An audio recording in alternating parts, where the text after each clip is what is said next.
គេងមិនលក់តែយប់នេះខ្ញុំគេងមិនលក់សោះសប្បាយចិត្តណាស់ស្អែកការប្រពន្ធអះគេងមិនលក់តែយប់នេះខ្ញុំគេងមិនលក់សោះសប្បាយចិត្តណាស់ស្អែកការប្រពន្ធការប្រពន្ធការប្រពន្ធការប្រពន្ធការប្រពន្ធប្រពន្ធហិលអលេខមួយ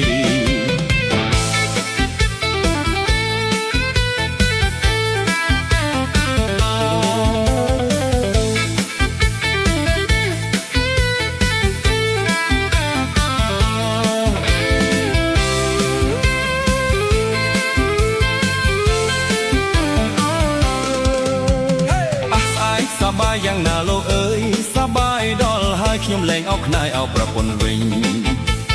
អះស្អែកសប្បាយយ៉ាងណាលោកអើយសប្បាយដល់ហើយខ្ញុំលែងអោបខ្នាយអោបប្រពន្ធវិញសែនស្រឡាញ់សែនស្រឡាញ់សែនស្រឡាញ់សែនស្រឡាញ់កាហើយលែងចេញពីផ្ទះហើយខ្ញុំ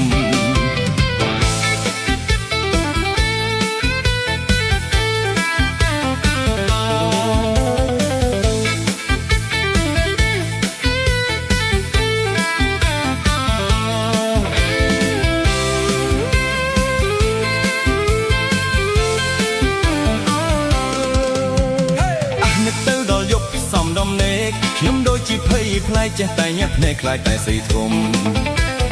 អះនឹកទៅដល់យប់សំដំណេកខ្ញុំដូចជាភ័យខ្លាចចេះតែញាក់ភ្នែកខ្លាចតែសីធំប្រពន្ធខ្ញុំប្រពន្ធខ្ញុំប្រពន្ធខ្ញុំប្រពន្ធខ្ញុំខ្លាចមិនក្រមុំស្លាប់ខ្ញុំហើយ